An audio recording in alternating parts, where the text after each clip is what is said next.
Ito na. Tulog pa ang mga kapitbahay.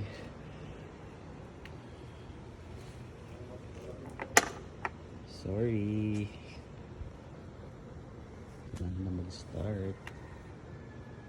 Good morning, neighbors.